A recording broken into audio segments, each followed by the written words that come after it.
사랑하는 성도 여러분, 말씀드린 것처럼 수련회는 그 어느 때보다도 은혜 받기 참 좋은 하나님의 행복한 시간입니다. 세상 일 다 기도하고 오직 하나님의 말씀 앞으로 나오라고 우리에게 허락하신 것입니다. 수련회처럼 기도하기 좋은 곳이 없습니다. 수련회처럼 내 자신을 내려놓고 하나님 앞에 온전히 돌아보며 회개할 수 있는 시간도 이렇게 귀한 시간이 어디 있겠습니까? 이 시간 함께 기도할 때 하나님, 저도 수련회로 갈 걸음을 인도해 주시고 내가 이 우물교에 소속되어 있어서 교회 또한 하나의 행사이기에 참여했을 수도 있고, 또 여러분 가운데서는 또 친구의 인도를 못 보실 수도 있고, 또 엄마로서 자녀를 사랑하는 마음으로 오신 분들도 있겠는데, 어떤 목적으로 어떤 이유로 이 수련회에 참여한지는 상관없습니다.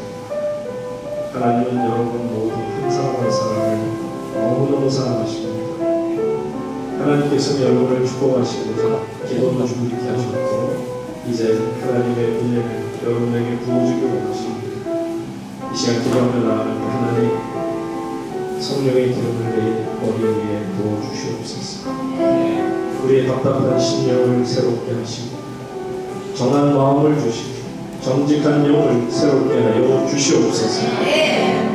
이 시간 하나님 앞에 간절히 기도하며 주여 한번 크게 부르시고 기도하겠습니다. 주님!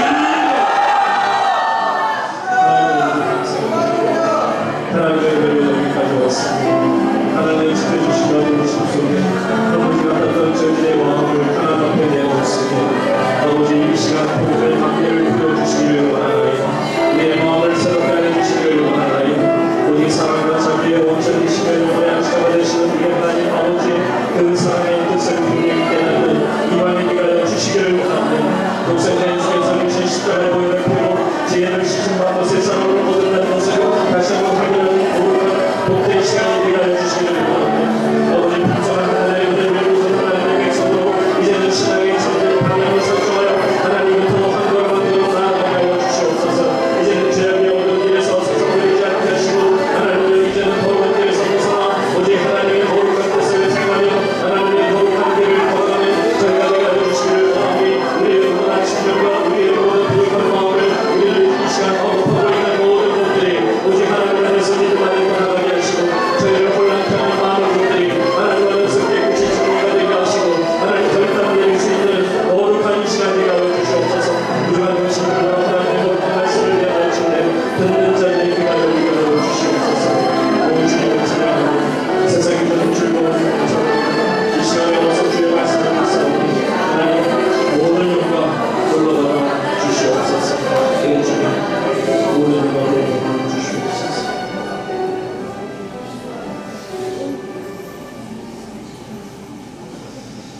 하나님 아버지 참 감사드립니다. 저희같이 부족하고 연약한 사람들이지만 하나님은 결코 실어버리지 아니하시고 너는 내 것이다 말씀하시며 우리를 언제나 반기시고 품어주시니 감사를 드립니다. 이번 수련회를 준비케 하시는 주님, 기도로 준비케 하시고 우물교회 성도들 모두가 한마음이 되어 하나님 앞에 외치며 나아가게 하시니 감사를 드립니다. 하나님 부족합니다. 이 종이 부족하여 하나님의 말씀을 제대로 전하지 못할까 두렵사오니 저희의 입술을 사용하여 주시고 무엇보다도 성도님들의 귀가 열려지는 이 시간이 되게 하여 주시옵소서. 그래서 거룩한 말씀을 전할 때 거룩한 귀가 열려 하나님의 귀한 음성을 듣는 성령이 교회에 하시는 말씀을 듣는 주의 우리들이 되게 하여 주시옵소서. 하나님께 모든 영광 드리오며 우리를 죄악에서 구원하여 주신 예수님 귀하신 이름으로 기도드립니다. 아멘. 살아계신 하나님께 감사와 영광을 드립니다. 우리 옆에 계신 분과 함께 인사하시 바랍니다. 많은 은혜 받으시기 바랍니다.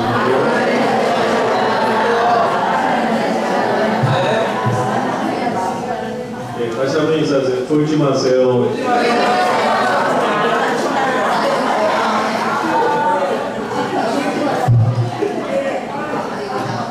졸지 마시고 그냥 주무시는 거 괜찮습니다.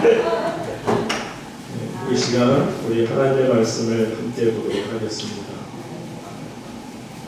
하나님의 말씀 역대상 4장 9절로 10절의 말씀입니다.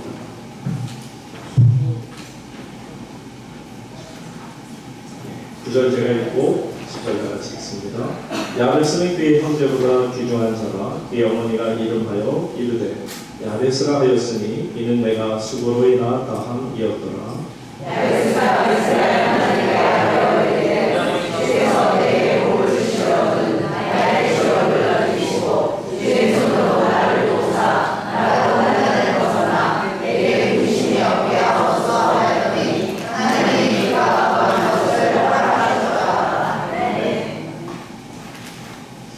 오늘 시간에는 우리가 하나님의 자녀입니다 하는 제목으로 하나님의 말씀을 배워내 드립니다.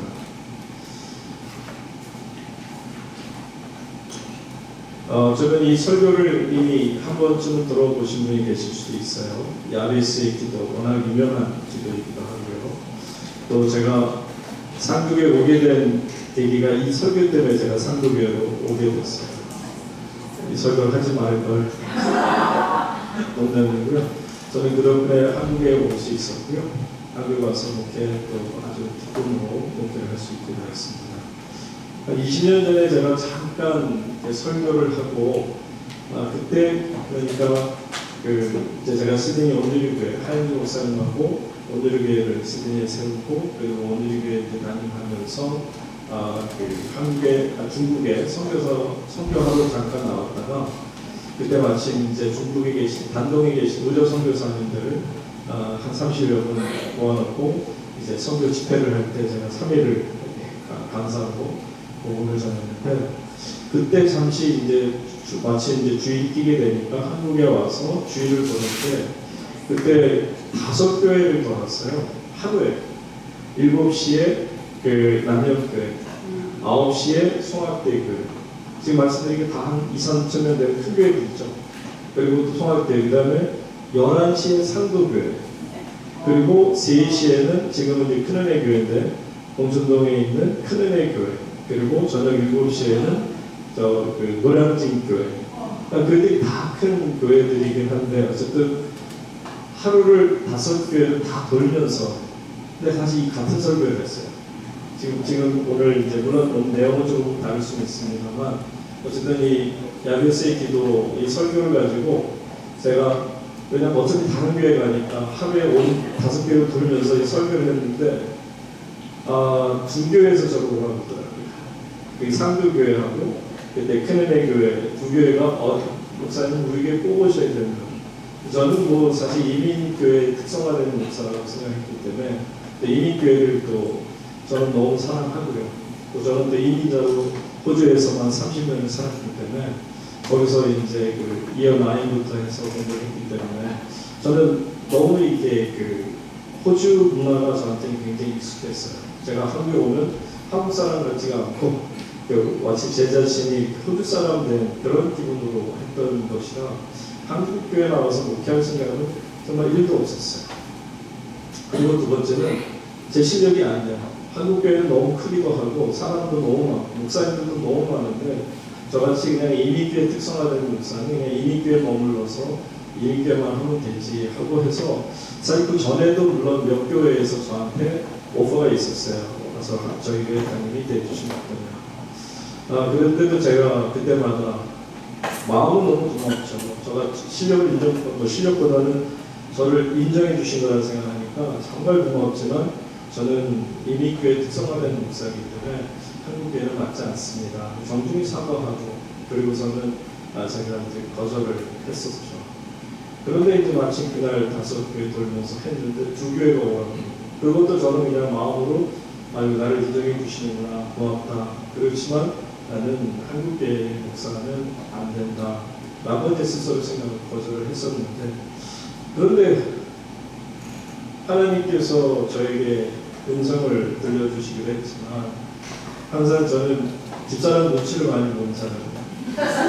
그런데 집사람도 왜냐면 저희 이제 그 저희 처남, 처제, 뭐 저희 누이들 식구들이 다 호주에 있으니까 호주에 아직 대가 큰 식구들을 이뤄서 전부 가족들도 많기 때문에 그래서 큰 일가를 이루었는데 서울에는 사실 한국 자체에 아무도 없어요. 그러니까 집사람도 거기 아버지 어머니 지금도 이제 생존해 계신데 살아계신데 거기 계시지 다 식구들 거기 있는데 구태여 한국에 나올 일이 없거든요. 저희 집사람은 또 이렇게 움직이는 거 별로 안 좋아하니까 아예 생각도 안 하니까 저한테 제가 혹시 이제 오퍼가 들어오면 집사람이 그냥 대답도 안 해요. 저를 쓱 보고 가만히 있으면 아니구나. 그리고 이제 그런 거였는데 상독에 올 때는 사실은 하나님께서 문을 열어주셨어요. 어떻게 열어주셨냐면 집사님의 마음, 우리 집사람의 마음을 하나님 열어주신 거죠.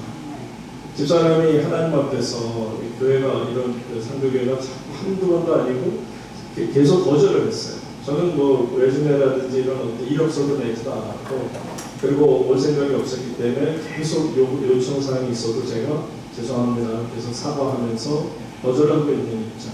3번이나 제가 거절을 정확하게 했음에도 그러니까는 집사람이 기도를 하는데 그 예수님이 환상 가운데 집사람이 나타나십니다. 집사람은 그게 처음이자 마지막이었던 것 같아요. 마지막은 아니지.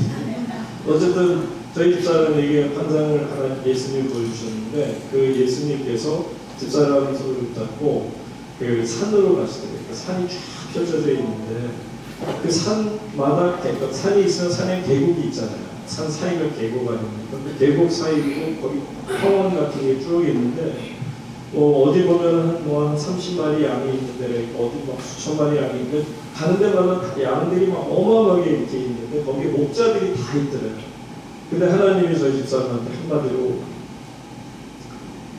저 목자들을 내가 세우는 거다. 그 말씀이 뭐냐면 어디 교회를 가든 그거는 네가 가고 싶다고 갈 수 있는 게 아니고 하나님이 허락하셔야만 그 교회를 맡을 수가 있다. 그렇게 해석을 하는 거죠. 그래서 집사람이 너무 그게 감당이 안 될 정도로 왜냐하면 사실 가고 싶은 마음이 1도 없는데 예수님께서 그렇게 보여주시면서 이것을 가야 된다. 그리고 이제 제가 성도님들께 말씀을 드렸더니 교회가 뒤집어졌어요. 진짜 수요일이 끝나고 났는데 수요일이 제가 월요일인가 이제 장로님들 이렇게 다 불러 모아서 당회를 이제 밖으로 나가서 제가 장로를 대접하면서 아무래도 한국 교회로 제가 가야 될 것 같습니다. 이 장로님들이 막 그 노인네 되신 분들 울고 막 난리가 나는 거예요. 안 된다는 거예요. 그러다가 이제 결국 월요일날 이렇게 말씀을 드렸는데 수요일날 수요일에 끝나고는 성도님들 중에 이제 연락하신 분들이 주로 한 5-60명이 저희 집으로 오셨어요. 저희 집에 와서 저희 그 집에 거실에 이렇게 삥 둘러앉고 막 다 안고 오더니 목사님 나 죽이고 가요. 나 장례 치르고 가시오. 아니면 우리 절대로 목사님 못 보내드립니다. 호주에서는 그 장례를 하게 되면 한국하고는 좀 다르고 한국은 그냥 가서 그 어떤 커플이라고 그러죠. 이렇게 뭐죠? 관을 이렇게 없이 그냥 식구들만 입관하고서는 보이지 않는데 호주는 입관 예배를 제대로 해요. 그러니까 제가 이렇게 있으면 이게 관이에요. 관뚜껑을 열고 성도님들이 이렇게 앉아 계세요. 그리고는 이제 제가 마지막으로 보고 그 다음에 나와서 인사하러 들어가면 마지막에 축복기도 하고 제가 문을 닫고 스크루를 딱 치면 그 다음에는 이제 아무도 없는 거예요. 목사가 마지막에 스크루를 딱 닫는 순간에는 그 다음에 더 이상은 열 수가 없는 이제 그런 상황이 이제 호주에서 제가 베풀었던 그 장례 예식이었거든요. 그 장례가 굉장히 은혜가 됐고요. 장례 한 번 하고 나면 성도님들이 막 불어나요. 교회가 왜냐하면 장례식이 너무 이게 은혜가 되니까 죽음에 대해서 두려운 마음보다는 죽음을 통해서 하나님의 영광을 보는 듯한 설교를 그래서 저는 상도교 가서도 처음에 성도들이 못 따라오는 게 뭐냐면 장례식 가가지고 찬양을 막 빠르게 했어요. 왜냐하면 행지곡처럼 막 그렇게 하다 보니까 성도님들 처음에는 그냥 쭉쭉 들어주고 며칠 해야 되는데 갑자기 목사가 막 밀어붙이면서 찬양을 막 힘차게 하고 장례 설교도 막 그냥 하나님 영광을 아마 처음에는 거부감들도 많이 있으셨던 것 같아요. 어쨌든 그렇게 그 교인들이 오셔서 못 간다고 막 누워가지고 이게 지금 9시인 것 같아요. 그렇죠? 기도 시간이에요. 이게 저희도 이게 딱 이게 터지면 이게 기도하는 시간이 무조건 기도해요. 다른 거 하다가도 어떨 때는 또 미리 준비하는 때도 있지만 자 그래서 사실은 제가 떠나기가 너무 힘들었던 거예요. 왜냐하면 성도님들을 하나님이 안 막아주시고 이렇게까지 눈물을 흘리게 하시는데 제가 온 영광을 드리겠다고 한국교회도 제가 원해서 가는 것도 아니고 집사람이 원해서 가는 것도 아니고 그래서 제가 그날 그분들이 정말 한 11시까지 있었던 것 같아요. 와가지고 한 몇 시간을 이렇게 막 12시간 넘는 자태 굉장히 오랫동안을 안 가신다고. 그래갖고 제가 마지막에 화가 너무 났어요. 누구한테 하는 성도님들한테 화나는 거 아니에요. 성도님들은 당연히 서운하셨겠죠. 저가 화나는 건 하나님께 화가 났어요. 하나님, 예. 하나님께 화났어요.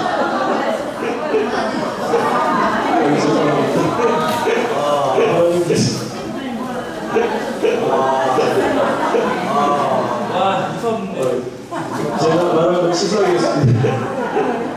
아니 근데 그거 놓고 올라가야 되는 거 아니에요? 아니 어떻게 손을 쭉 뻗으니까 저게 부러웠다. 한 10cm만 놔주지. 저게 테이프가 약할 것 같은데.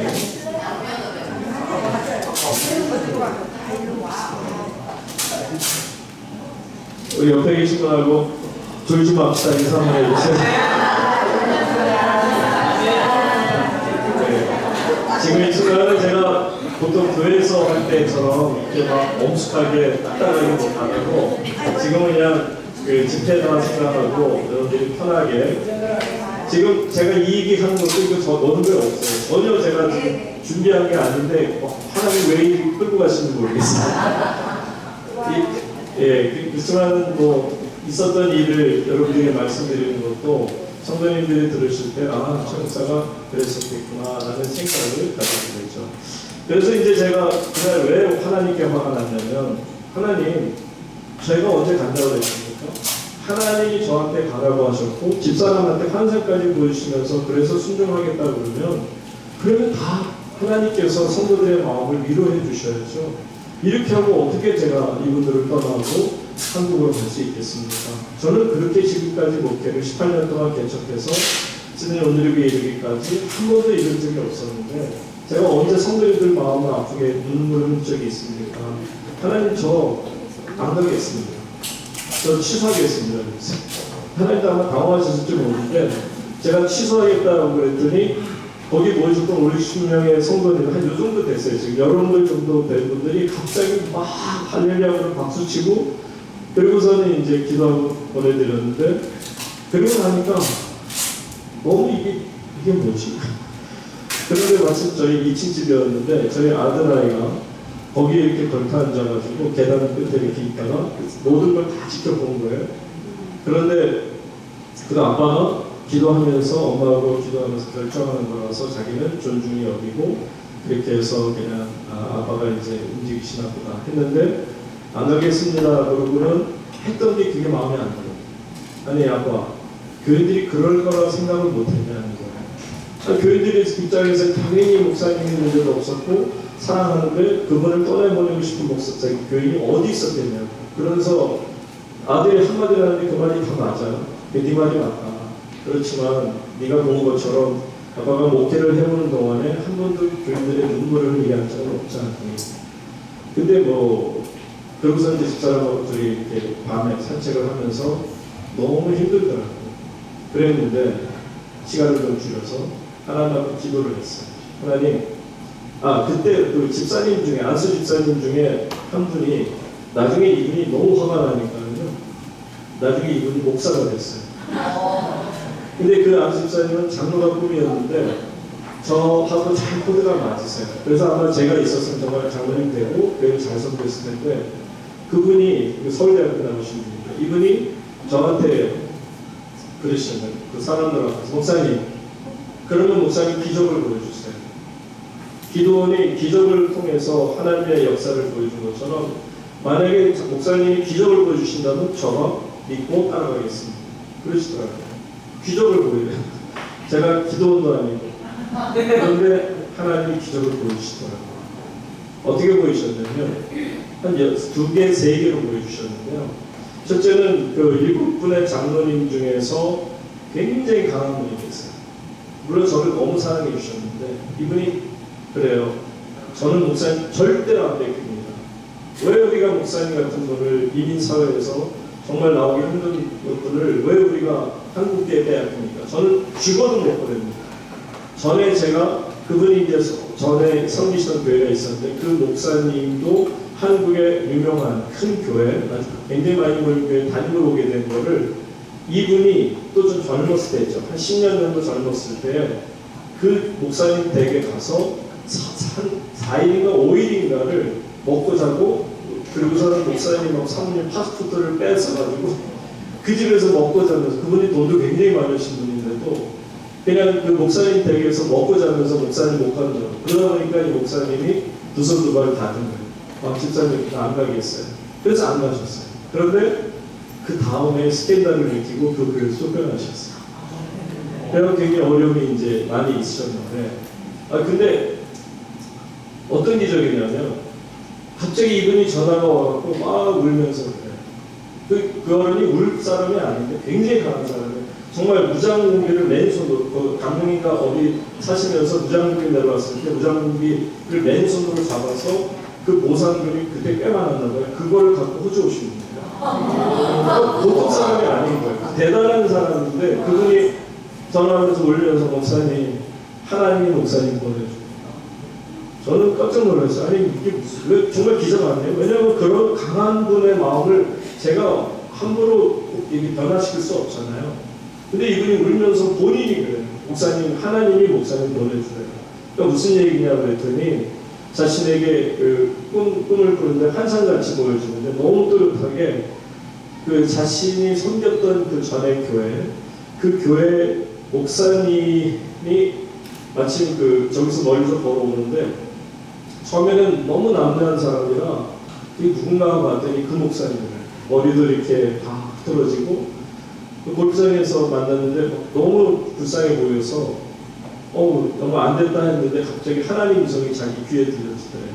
뭐라 그러냐면 꿈이죠. 네가 최승일 목사 막으면 최 목사도 저렇게 된다는데 이것이 갑자기 너무너무 가슴이 아프고 왜냐면 사실 그 목사님이 지금 와서 한국에서 물론 지금 이제 은퇴하셨겠지만 워낙 유명하고 큰 교회인데 그분이 결론을 잘 맺고 끝날 수 있었던 것을 이분이 만금으로 인해서 한국에 못 오고 그만 스캔들 때문에 결국 무너지고 말아요. 그러고 나니까 이 집사 장로님 입장에서는 하나님이 너 막으면 최승희 목사 막으면 저렇게 되니까 너무 무섭기도 하고 막 정말 죄스럽기도 하고 그래갖고 엉엉 울고 그러고 깨어나신 거예요. 그리고 나서는 저한테 울면서 목사님 하나님 목사님 보내주세요. 저는 하나님 말씀을 어길 수 없습니다.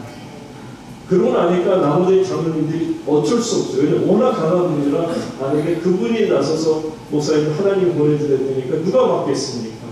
기적이잖아요. 또 하나의 기적은 뭐냐면 제가 이민교회를 하면서 예배당이 없었어요. 왜냐하면 교회는 자꾸 커져요. 처음에 20명으로 시작한 교회가 40명이 되고 100명이 되고 200명이 되고 300명이 되고 400명이 되고 거의 한 700명까지 올라갈 때까지 교회가 너무 사람이 많이 들어오니까 나중에는 교회 예배당만 옮기기 한 8번인가 봐요. 이곳저곳을 계속해서 옮겨 다니는 거예요. 이건 무슨 시간이죠? 진짜 오시네. 정확한 분도 계시네. 저희는 10분 미리 빨리 다녔어요. 혹시 이럴까봐. 그런데 그 교회 예배당 없이 그냥 이 교회 빌리고 저 교회 빌리고 그렇게 예배를 드렸거든요. 근데 항상 교인이 들어오니까 조금 이제 큰 데로 옮기고 나면 금세 채워져서 그러니까 남의 호주 백인들 쓰는 교회니까 시간도 저희가 제대로 못 구해요. 보통 이제 그분들이 아침 9시나 10시, 11시에 드리면 저희는 뭐 1시에도 드리기도 하고 하여튼 정말 시간이 너무 힘들었어요. 그렇게 그러다 보니까 점점 커지잖아요. 그러니까 나중에는 정말 큰 교회를 갖다 극장식 교회를 빌렸어요. 엄청 큰 교회를 빌려서 거기를 막 하나님이 채우시는데 그러다 보니까 이제 또 워낙 세가 또 비쌌고 그래서 하나님이 떠나기 전에 제가 그랬어요. 하나님 저는 이 교우들에게 지금 제가 그때 당시 한 17년 정도 목회하는데 계속 저를 따라다니면서 예배당도 없이 이렇게 유리했는데 하나님 그러면 기적을 보여주세요. 예배당 주세요. 저는 17년을 찾았어요. 예배당을. 적당한 예배당, 가격도 맞는 예배당을 찾았어요. 못 찾았어요. 근데 정말 라스트 미닛에 마지막 순간에 하나님께서 성도들이 막 들어오는 가운데 새로 들어온 성도님 중에 한 분이 건설하시는 분인데 그분이 목사님 좋은 예배당이 있어요.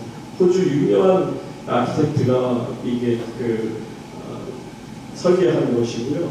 그래서 기가 막히고 최강도 다 따지고 안에가 거의 한 2,000석 정도 되는 호주에서 유명한 최프레 그 병원에 있는 최프레인데 그거를 너무 말도 안 되는 가격에 살 수 있게끔 돼.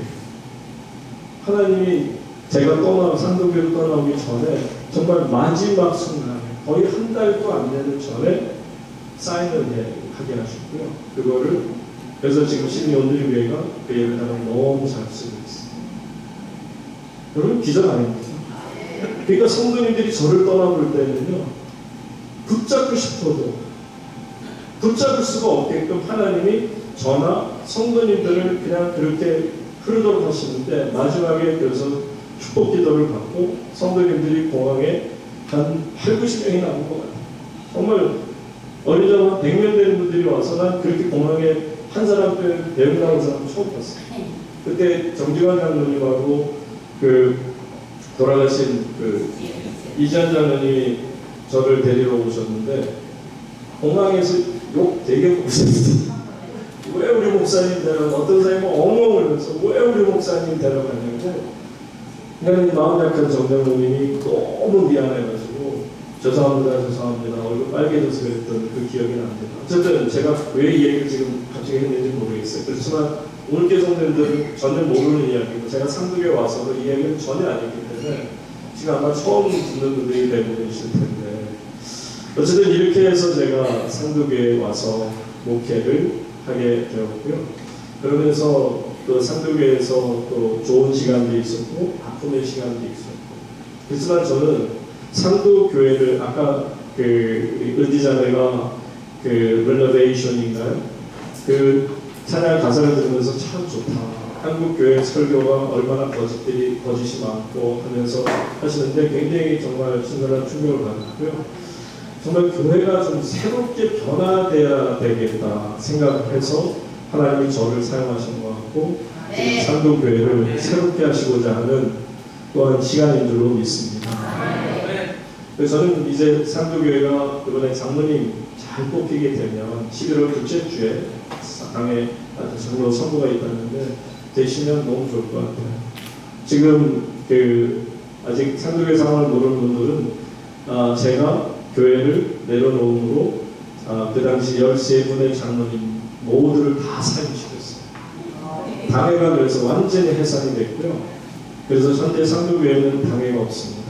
교회는 크지만 당연 한 번 없이 그렇게 지금 운영되고 있기에 조만간에 좋은 장로님들 세우면 교회가 정말 변화받게 될 줄로 믿습니다. 설교를 들어갈게요. 여러분들 여기 이제 두 친구가 길을 가요. 이렇게 두 친구가 길을 가는데 그 뒤에는 강아지 한 마리가 쫄랑쫄랑 따라가요.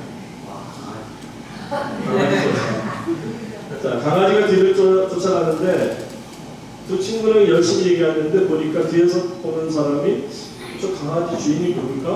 몰라요.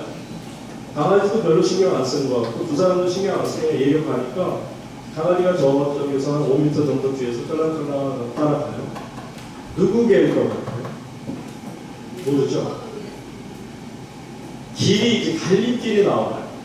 갈림길이 나올 때 주인이 그 친구한테 say goodbye 하고 가게 되면 왼쪽으로 가게 되면 그 주인을 따라 왼쪽으로 강아지가 갈 것이고 만약에 주인이 오른쪽으로 가면 당연히 오른쪽으로 가겠죠. 여러분들 신앙이라는 게 그런 것 같아요. 평상시에 여러분들이 신앙이 좋은지 나쁜지 잘 몰라요. 다 신앙이 있는 것 같아요. 그렇죠. 예수 믿습니까? 물으면 예수 믿습니다라고 대답을 하죠.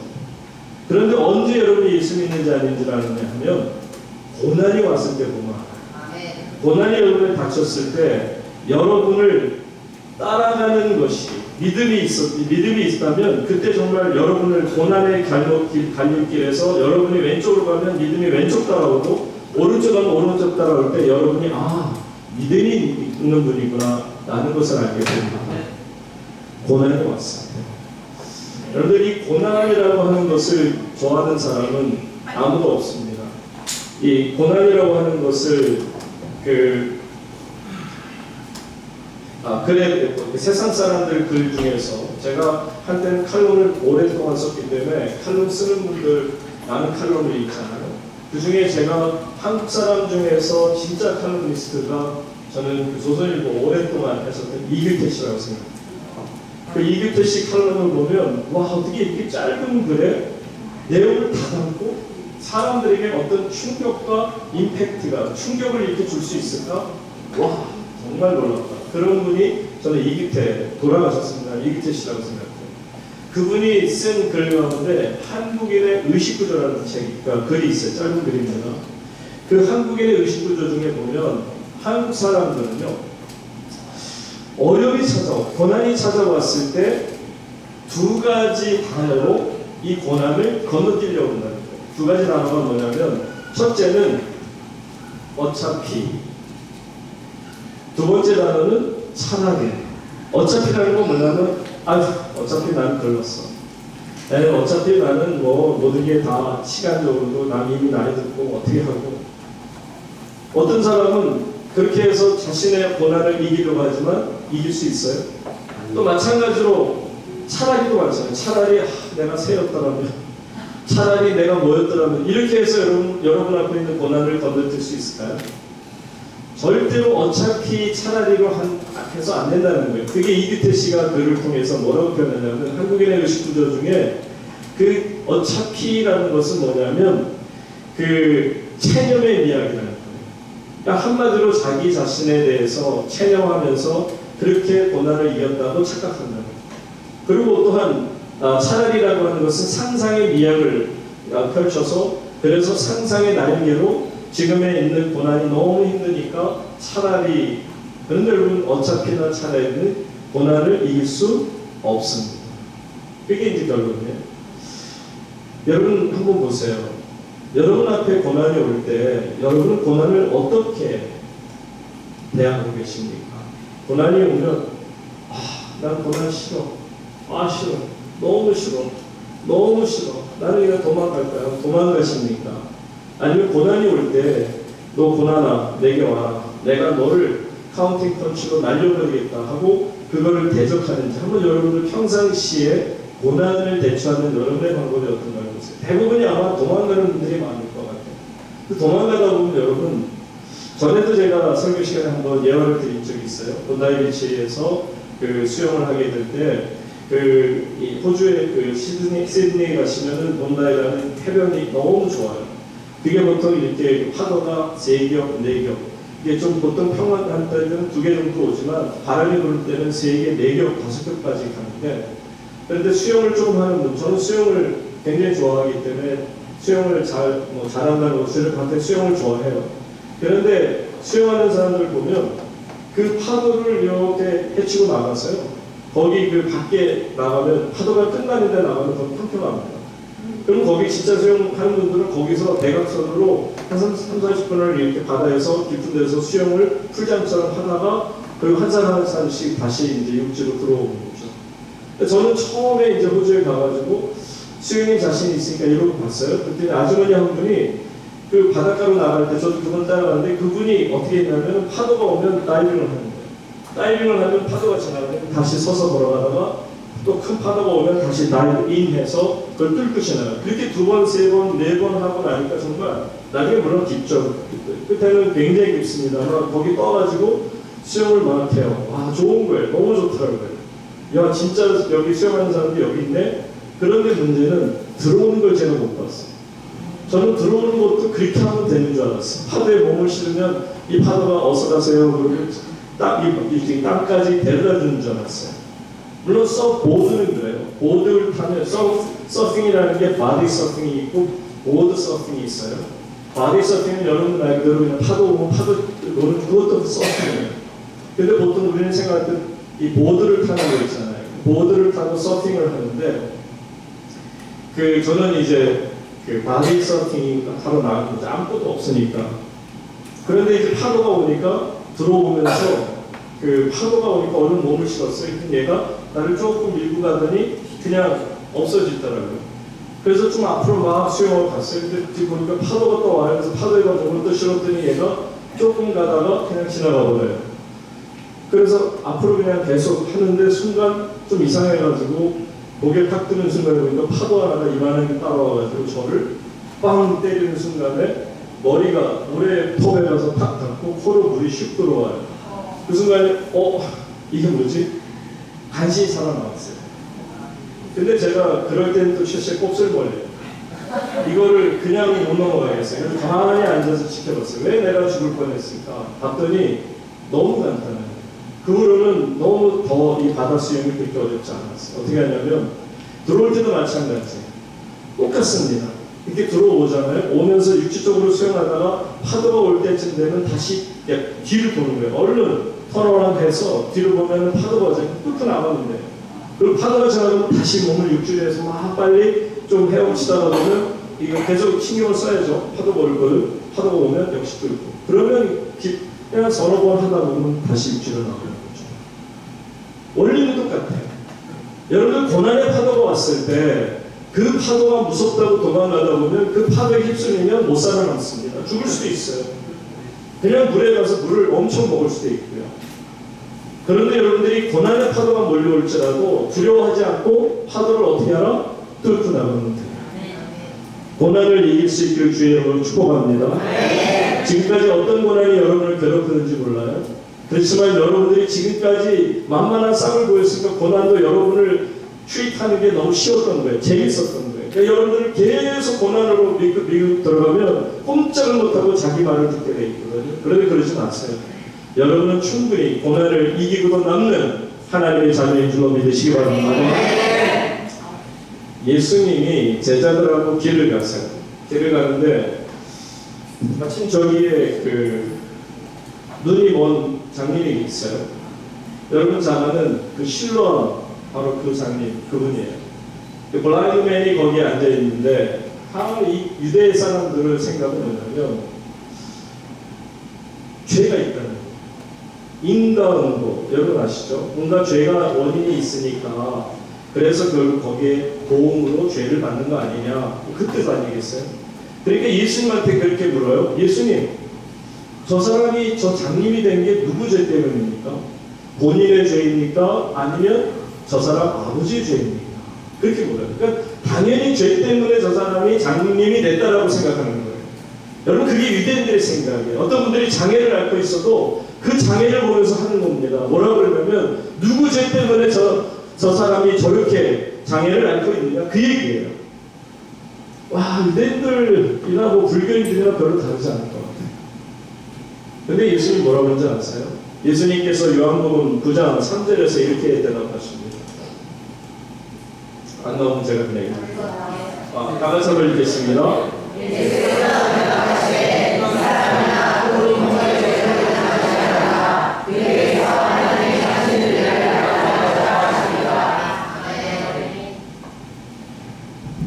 참 우리 예수님 맞아요. 예수님 너무 좋죠, 그죠? 예수님이 뭐라고 하냐면, 야, 이 사람의 죄, 이 사람의 부모의 죄 때문에 이 사람이 지금 이런 장애를 앓고 어려움을 겪고 있는 줄 아냐? 아니야. 그에게서 하나님의 하시는 일을 나타내고자 하십니다. 모든 사람의 눈에는 죄로 인한 것이다, 부정적인 것으로만 보였는데 예수님의 눈에는 크리에이티브하게 창조적인 눈으로 보고 계십니다. 그러니까 여러분, 귀신 들렸던 여인을 사람들은 저 여자가 귀신 들렸던 여자야, 귀신도 한두 마리가 아니고 7마리나 들었던 여자. 사실 오늘 저녁에 귀신론을 하려고 했는데 우리 친구들이 무서워할까봐 귀신 얘기하면 이 친구들이 귀신 때문에 무섭다고 그러고 오늘은 그래서 제가 미안해. 다음에 제가 귀신 말해드릴게요. 재밌어요. 귀신은 너무 재밌어요. 제가 한번 기회가 될 거라고 보고요. 오늘은 그냥 이렇게 바꿔서 말이 수영이 실패잖아요. 좋아요. 그러니까 이제 누구의 절대문이니까 귀신 들렸던 여인한테도 사람들이 저 더러운 여자, 귀신 들린 여자, 벌받은 여자, 부모가 죄를 졌거나 본인이 죄를 졌거나 그런 여자였어요. 근데 예수님 한마디 말씀하시거든요. 그 여인을 고쳐주시면서 이 여인도 하나님의 사랑하는 딸입니다. 여러분 사람하고 예수님의 보는 눈이 달라요. 예수님께서는 모든 세상 사람들에 있어서 그 사람의 부족함을 보시는 게 아니고 하나님의 사랑하는 딸로 보시거든요. 여러분 삭개오 아시죠? 삭개오가 직업이 세리잖아요. 텍스 컬렉터인데 이 세리가 얼마나 그 당시 죄인 중에 죄인입니까? 그러니까 사람들이 사람 취급을 안 하는 거예요. 거기다가 또 이 삭개오는 아주 거의 정말 키가 굉장히 작은 사람이었어요. 그러니 이 키 작은 사람이 뽕나무에 뽕나무가 얼마나 못생긴 줄 아시죠? 뽕나무 진짜 완전히 이렇게 이게 가지가 정신 없어요. 그러니 그 모습이 얼마나 우스꽝스러웠을까. 그 키가 작고 죄인인 세리 삭개오가 그 뽕나무에 올라갔으니 정말 볼품 완전히 이거 스타일 완전히 구기는 거죠. 근데요 사람들이 삭개오를 우습게 보았지만 그 삭개오에게 오셔서 예수님 뭐라고 했어요?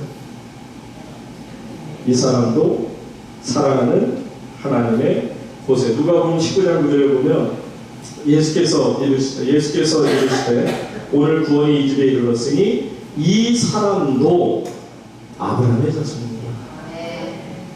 그러니까 여러분 예수님 눈에는 귀신 들렸던 여인아 삭개오와 같이 사람들에게 정말 욕먹고 못살고 하는 정말 어리석은 사람같이 보이는 괘씸한 이 사람조차도 예수님 눈에는 사랑하는 하나님의 아들, 아브라함의 아들이라는 얘기는 믿음의 아들이요 하나님의 아들이라는 뜻입니다.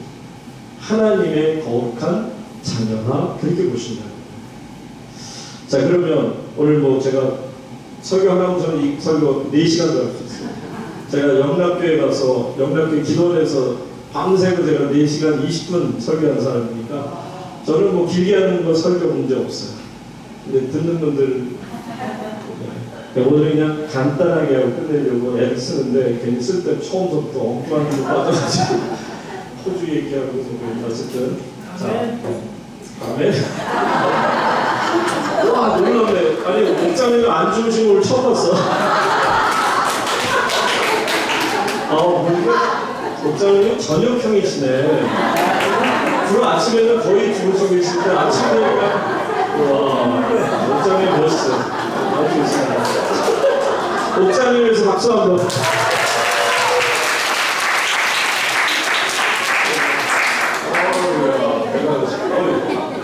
갑자기 설교가 막 힘이 나. 4시간 할게요, 4시간. 장로님 주무시면 방금 내겠습니다.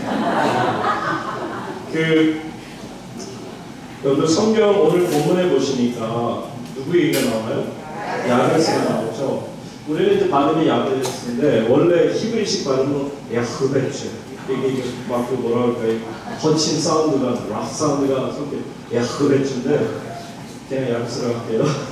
이 야베스는 그의 형제보다 귀중한 자라 그의 어머니가 이름하여 이르되 야베스라 하였으니. 여러분 원래는 야베스의 이름이 정확하게 이는 내가 수고로에 낳았다 함되었더라 라는 뜻도 되지만 정확하게 야베스의 그 히브리식 언어의 뜻은 pain, 고통이에요. 세상에 엄마가 이름을 붙였는데 그 수많은 이름들 중에 어떤 이름? 고통이에요. 여러분 만약에 여러분의 자녀, 저희도 이제 누구죠? 아들 이름이 뭐죠? 영호. 예. 영호가 있어요. 그러면 저희 아들 영호가 지금 패스터 데니얼 초에 갖고 맨날 데니얼이 못해 붙어갖고 갑자기 한국 이름이 영호. 우리 최고 목사가 이 최영호가 만약에 제가 이름을 고통이라고 넣었다고 생각해보세요. 고통. 최고통. 그리고 보통이가 갑자기 듣고 어디 이거 어떻게 이렇게 줬어요? 듣는 고통이가 얼마나 고통스러운지 아세요? 그러지 않겠어요? 왜냐면 보통아 일어나라, 보통아 밥 먹어라, 보통아 학교 가라, 보통아 세상에 어떤 엄마가 자기 아들 이름을 보통이라고 썼느냐 말이에요. 여기에 뜻이 나오잖아요. 왜 보통이라고 썼느냐 하면 내가 어떻게 했다? 수고로에 나왔다. 수고로에 나왔다는 것은 두 가지 뜻입니다. 첫째는 그 난산했을 가능성이 있는 거예요. 지금도 힘들고 어려운 거지만 병원에서 아기를 이렇게 현대식 의학이 좋아도요, 의술이 좋은 것 같아도 아기가 만약에 어떻게 자리를 잘못 잡아도 너무 힘든 거예요. 산모도 아기고 그럼 다들 긴장하죠. 그러니 그 옛날에 정말 아기를 제대로 못 낳고 난산했다. 와, 이거는 죽지 않은 게 다행인 거죠. 그러니까 태어나도 너무너무 서로가 힘듭니다. 서로가 너무 힘들지 않았겠어요? 그게 이제 내가 수고로에 나왔다 함이었다. 난산했을 가능성. 두 번째 가능성은 뭐냐면 그 사실은 보통 이 아들의 이름을 아버지가 짓는 경우가 많아요. 유대인들이. 근데 누가 이름 줬더라? 엄마가. 그럼 그 얘기는 뭐예요? 유복자라는 얘기예요. 아버지가 없는. 그래서 할 수 없이 이 엄마가 아들의 태어나자마자 아버지가 없으니까 엄마가 이름을 줘서 야베스라고 이름을 붙이게 된 거죠. 근데 그 뜻이 뭐라고요? 보통아 왜 태어나? 왜냐하면 너무 힘든 거예요. 그 당시 여러분 제일 힘든 분들이 어떤 분들이냐면 고아와 과부입니다. 과부는 그 당시 왜 힘들었느냐면 지금도 물론 많이 힘드시지만 특히 그 당시에는 경제력이 없었어요. 먹고 살려도 육체적인 노동도 그렇고 모든 게 인컴이 없는 거예요. 그러니까 기껏하면 여러분들 그 모아스의 그 밭에 가서 결국은 이렇게 씨앗 주술 때 로스가 그걸 주울 때도 보면 일부러 흘려놓잖아요. 그게 왜 그러냐면 그게 사실 고아와 과부들을 위한 거예요. 과부들은 그렇게 살아도 밖에는 먹고 살 수가 없는 거예요. 그 당시가 이랬어요. 그러니까 이 엄마 과부의 입장에서 보통이가 정말 힘들게 아빠도 없이 태어났으니 이제는 한숨이 나오는 거예요. 보통아 왜 태어났니? 왜 태어났니? 고통의 입장에서 그러죠. 어머니 뭘 믿고 나를 낳았어요? 왜 나를 낳았어요? 어머니 왜 도대체 나를 낳았어요? 전에 그 이용복 씨가 장민 가수가 불렀던 노래가 그런 게 있는 것 같아요. 어머니 왜 나를 낳으셨나요? 그런 노래가 있었어요. 정말 어머니 왜 나를 낳으셨어요? 그러니까 얼마나 보통이가 고통스러운 삶을 살았을까를 우리는 생각해봅니다. 그런데 보세요. 여기에 반절이 있어요. 처음에 맨 윗줄에 보세요. 다 같이 다시 한번 읽습니다. 한 줄만, 첫째 줄만.